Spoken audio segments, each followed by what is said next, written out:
The question is, so if if you guys were just testifying in front of me, and I said to you, isn't it harmful for the children to spend 50% of their time with one parent and 50% of the time with the other? Doesn't that lead to instability?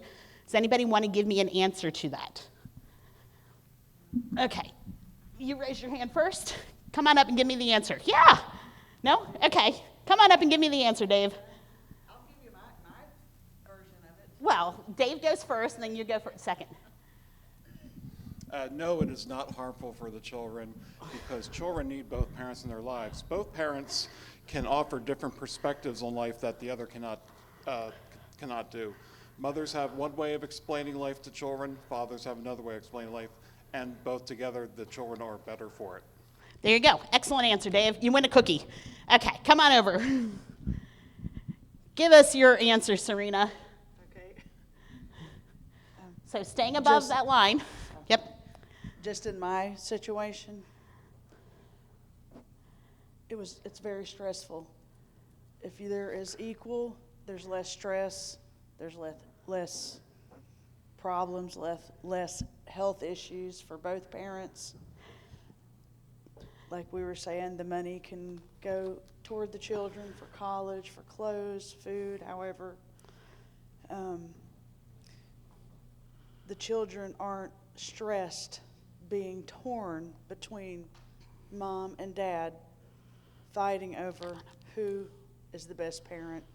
Why did we see mom more, or why do we see dad less? There you go. So it causes the kids less stress. Come on up.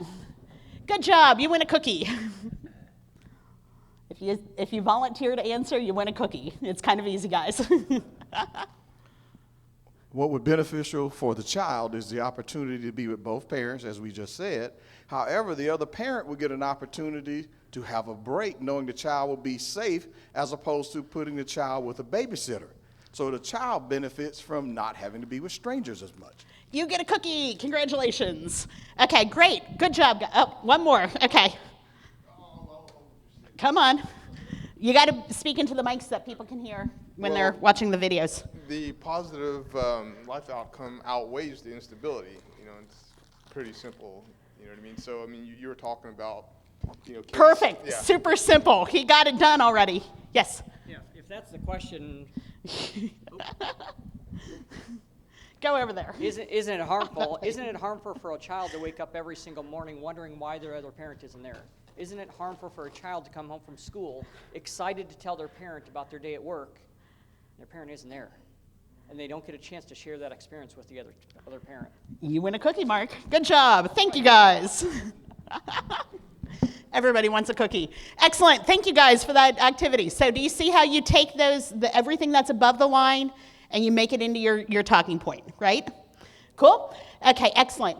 So now I want you to think about making your message sticky. Remember how I said people don't remember messages? They actually did a study, if you can believe it.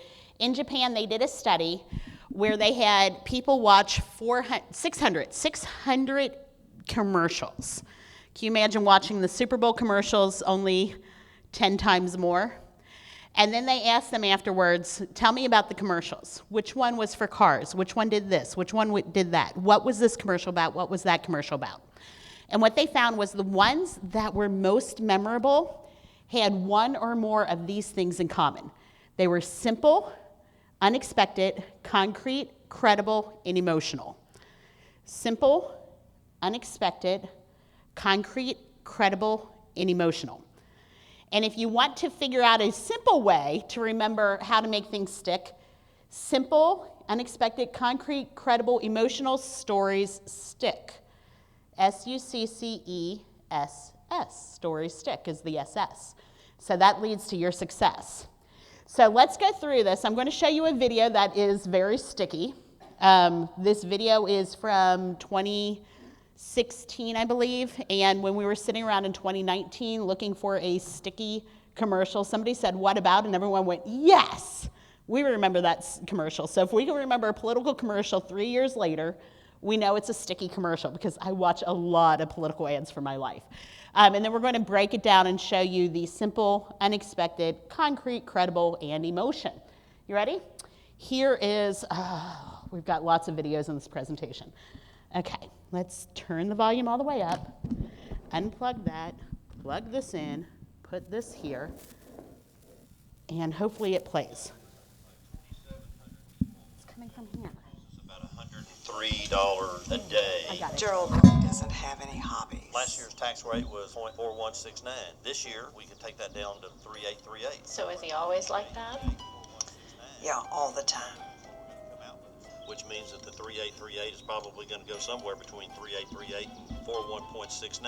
Most people leave their work at the office. We got 3 light rail cars. You can put 60 people on each car. So even if you add 2 cars, you're talking about maybe 300 people that are affected. There are 1 million people in this community. I mean, that is 0.01 to the 8th power. If you round it off, it's 0. All he wants to do is fix things. So I got this 18-wheeler that's parked in this neighborhood, fumes all over the place, but quite frankly, it's not a code violation.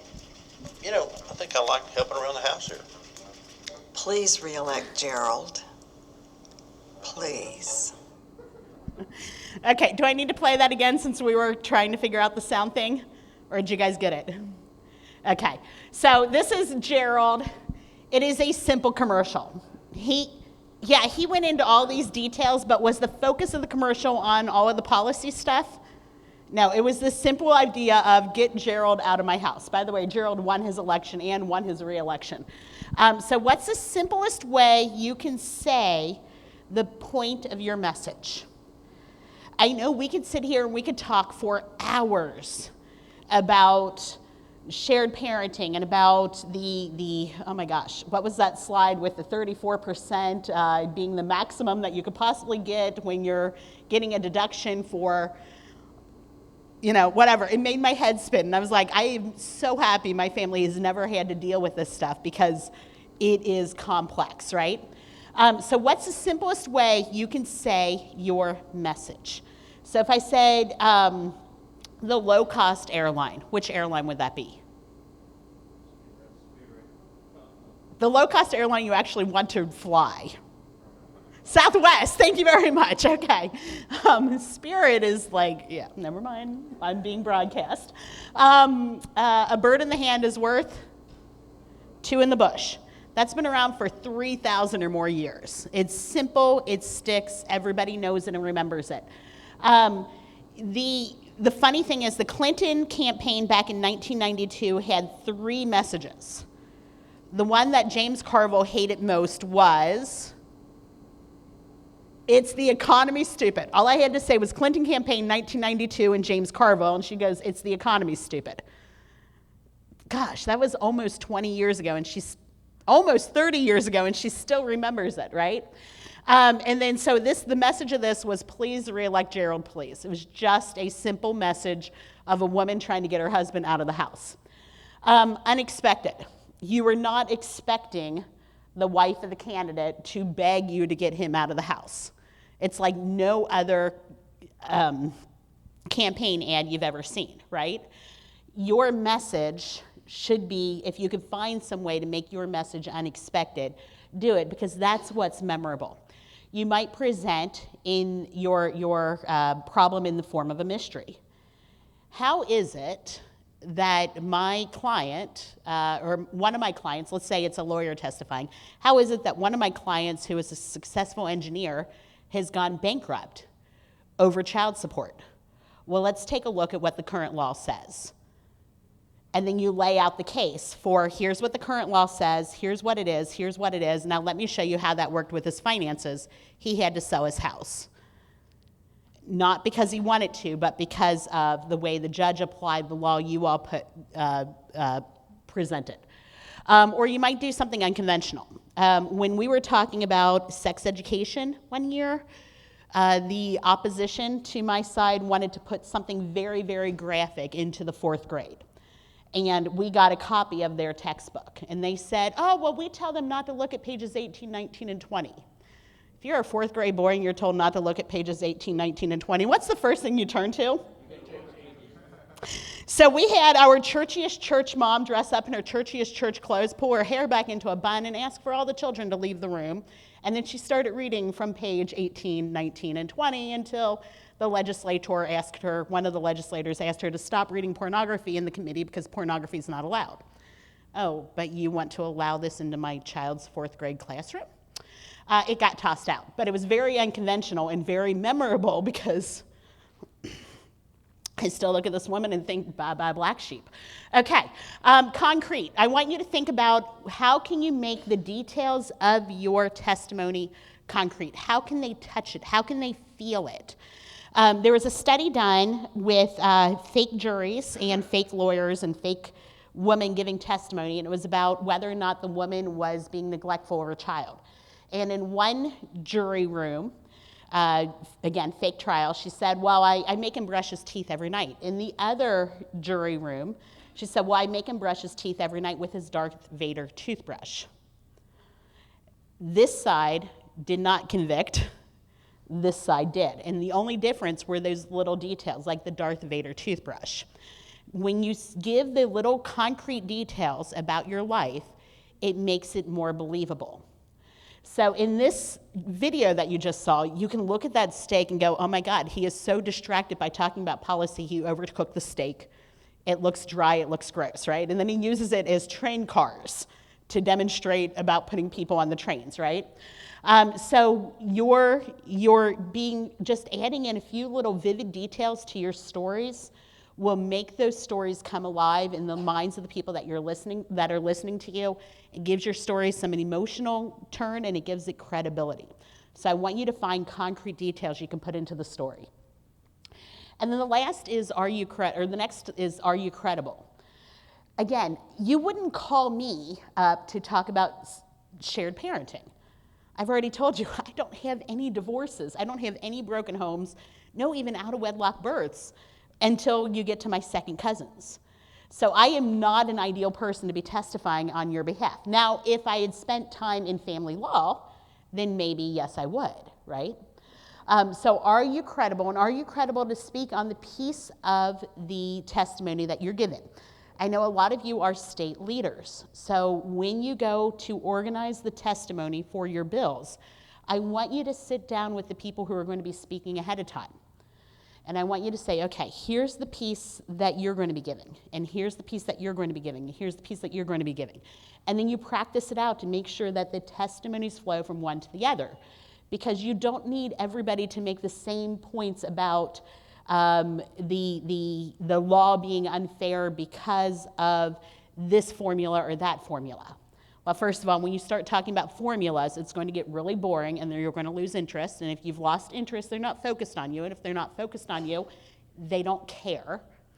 And second of all, maybe even though they were impacted by this formula and that formula, their story is going to be more powerful than the family law lawyer sitting up there and saying, here's how this impacts my clients, and talking about the formulas, right? So think about who is most credible to give each piece of the testimony. Let's go through these. So internally, your bio, I gave you my quick bio, said I've been doing this for 20 years, I've been a lobbyist, I've done trade, and I've done family stuff at the local level. Third party, that was when Mark was presenting me. He gave that lovely presentation all about who I was and how you need to listen to me. If I had one of my former students here, somebody who's not an expert on the Leadership Institute and not an expert on me, but was anybody in the class in May? Any of you took? So if you remembered me from the class in May when I was on the screen, you might say, she was really good, or she was really terrible. I don't know what you guys thought of me. But that would be the anti-authority, giving telling about something because of this, you're not an expert on me, but you could tell everybody I enjoyed it or I didn't enjoy it, and that biases them towards me or against me. Testable credentials. Are you better off now than you were 4 years ago? That's one way to do testable credentials. The Purple Mattress Company, their commercials are the guy with the eggs on his back dropping onto their mattress, right? We're so soft, they don't even break the eggs. So that's a testable credential. And then the other way to build credibility is statistics, but statistics are a double-edged sword. We'll get into that in just a few minutes. And the last one is emotion. Can you share emotion? Your issue is a very emotional issue. and you should be encouraging your people to share the emotions that they have surrounding their stories, because the emotions are what make people connect and what drive them to action. And we're going to be talking about that in just a few minutes. So now that we've gone through sticky, and you can see the simple, unexpected, concrete, credible, and emotional, I want somebody to stand up and make a one-sentence statement, one sentence, and I will cut you off when you breathe. And you may not win a cookie if you don't do it well. But somebody stand up and make a one-sentence simple statement on why we should have shared parenting. Or don't, yeah. Go for it. Children do better with shared parenting in all aspects of life, and it gives them the ability to have a good financial future by minimizing the conflict in their lives. It's a pretty simple statement. Excellent, good job. Okay, what else? Can anybody say something unexpected about shared parenting? You don't even have to come up and use the mic. I'll repeat it. Go ahead. Real parenting is only 4 days a month. That is an unexpected statement, right? Haha, look at that throw. Okay. Can somebody say something concrete? Did you have an unexpected one? Give me an unexpected one. I lost 18 months with my nephew because I'm in the dad's family, not the mom's. She lost 18 months of her nephew's life because she's in the wrong side of the family. Ugh, two bad throws. Okay, what else? How about concrete, credible, or emotional? Yes. You lose your bond with your children. That would be an emotional one. Do you want another cookie? She's good. Okay. By the way, if anybody's keto, I've got one keto cookie. Yeah. Children don't care about the core battles or anything going on in the courts. Children just want to be able to see love and be loved by both parents and both sides of the That was two sentences, but I'll allow it. So that was a sort of credible or concrete. There's a little bit of everything wrapped up in there. So children don't care. He said no. Okay. And the lady in the middle is ducking and covering. His statement was children want to be loved, basically. Like, if I were going to boil down what you had just said, I would say children just want to be loved. They don't care about the court case. They want to be loved by both parents. And that would be a way to make it both simple and maybe emotional. So a way to talk about it in concrete is because of the custody agreement that was worked out without my consent, I only get to hug my children 4 weeks out of the year. Emotional and concrete, because you could feel like the hug, right? Excellent. Did you have one too? No, okay. He's like, I'm sitting down quick.